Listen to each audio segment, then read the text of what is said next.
G'day guys, it's Jimmy here and welcome back to the Rugby Podcast Show. Yes, we are in for a treat this weekend as we're going to go deep dive into the rugby world.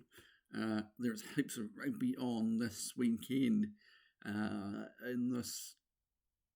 the world and domestically. There's the NPC, the Farah Palmer Cup, the build-up to the World XV for the Women's Championship, which promises to be a blockbuster. There's a Pro Direct 12 in Europe. There's the European friendly games as well. There's heaps on. But before we start this episode, I just want to say good luck to the Wellington Under-85s this weekend to take on North Harbour Under-85s. It's been a while since we've had an Under-85s team here, and it's great to see finally an Under-85s team for Wellington, because I know that they've been gearing up for this for a while. So good luck. It's in Turamanui, so if you're up there, then go and watch it. If it's on YouTube, we'll watch it. So good luck. Alrighty then, that's out of the way, guys. So we're going to go straight into the All Blacks game now, and it's a pretty similar team for Australia this weekend. I'll just get it up. Where is it? I had it here somewhere. There it is. So it's a pretty similar team for Australia to Argentina. Lolosio at 10, Nick White, Pasami at 12, Yakato at 13, which is promised to be Callaway, Wright and Kurabiti. Probably the only player that I can see that will be really threatening for them is Kurabiti on the wing, and Callaway, when he can change the line of attack, can be quite lethal, and Tom Wright can be quality as well in the air too. So 4-pack still the same. Italian Tuco's back, still in the lineup. Sorry, Angus Bell's in the lineup as well, and like Nick Frost, Rob Valentini, Harry Wilson. So it's going to be a good matchup. But I hope from our point of view that we can back our skill sets against Australia and really dominate them up front this weekend. Because I think that we need an 80-minute performance against Australia to really stand out mark in the rugby world again. Because over the last few weeks we haven't quite seen that flow there. And I believe that we've got the team to do it this weekend.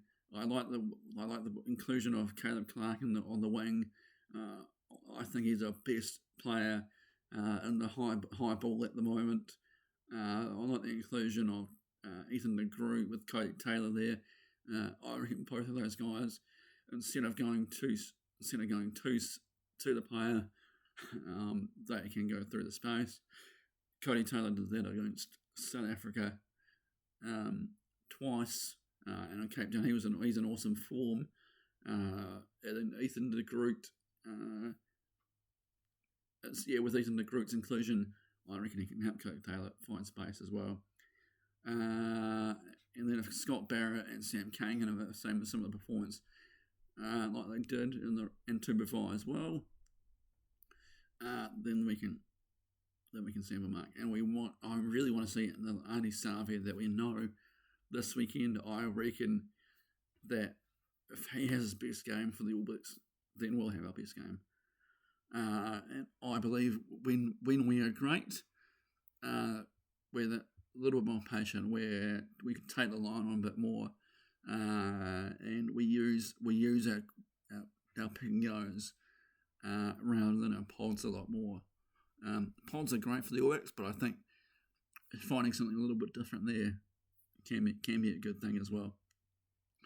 I'll go back to taking on the line. What I mean by that is that I think when David McKenzie takes on the line a bit more rather than passes it straight away, he's a lot more effective that way.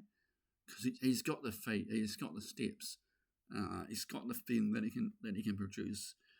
And then we've got outside backs that can come off his shoulder.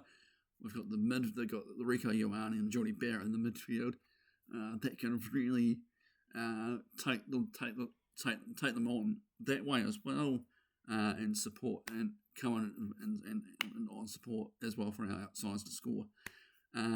So that's what I believe. When the All Blacks are great, that's when we take on. That's when we put the. That's when we really go forward really well. Is when we use our attacking abilities and go back to our basics as well. So it's I know it's a new system that the All Blacks are trying to use, and I think we've got to be a bit patient with that. It's a new coaching group as well, like I said in my previous episode. But I think, like I said, I think we need to go back to our DNA, which is our running game. Our kicking game is good, but is it what the All Black team needs right now? Yes, it's a great ploy, but I would like to see it a little bit less, and have your impact kicks. Not so play much inside a half.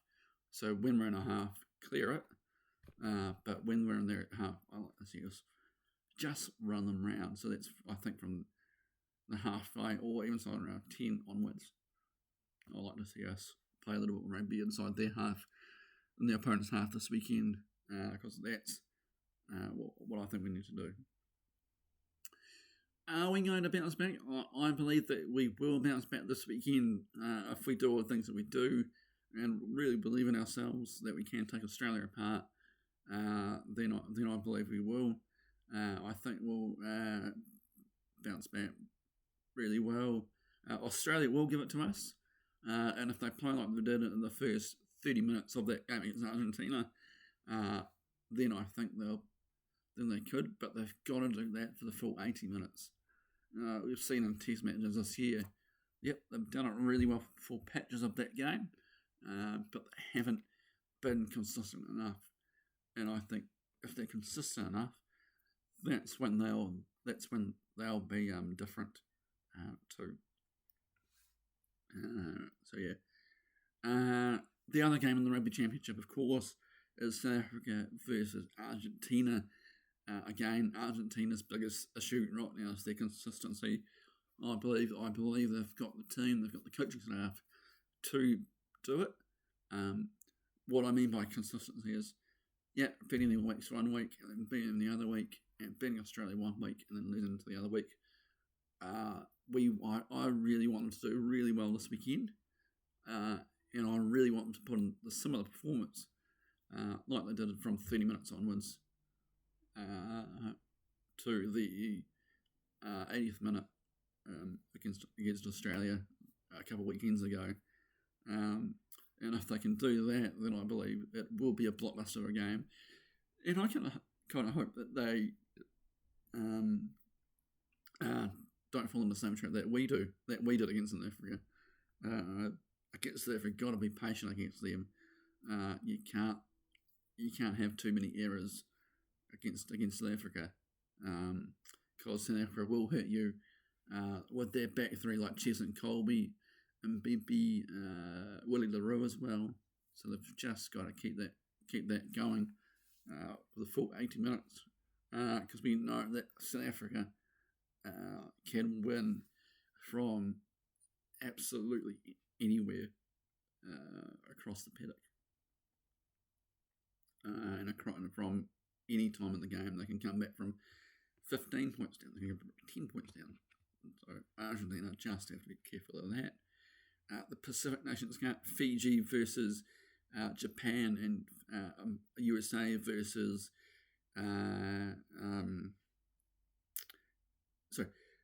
USA versus Samoa. Two really interesting games this weekend. I really hope that Fiji beat Japan. But not the way that Fiji have been playing in this Pacific Nations Cup. they've been a little bit different to what they have been. Yep, they still like to throw the ball around, but there's a little bit more structure, and the involvement has been great. And yeah, Eddie Jones in Japan. I think you never know what Eddie Jones will do with them, but they're playing it a little bit more expensively than they ever have done, which has been great to see. They've been taking the line on a little bit more, and they've just been clinical this year. USA Samoa, not too sure who's going to win that one, but I think Samoa probably will win that one. But it's great to see the inclusion of the USA in the Rugby Pacific Nations Cup. And yeah, I really hope that one day that these teams can come into the Rugby Championship. But that'll be a story for a different podcast for a different day. But yeah, it's something that I'll just really, really love to see happen one day. So I expect Fiji to win the Pacific Nations Cup, and I expect Samoa to come third in that competition as well. The other fixtures this weekend, NPC, you've got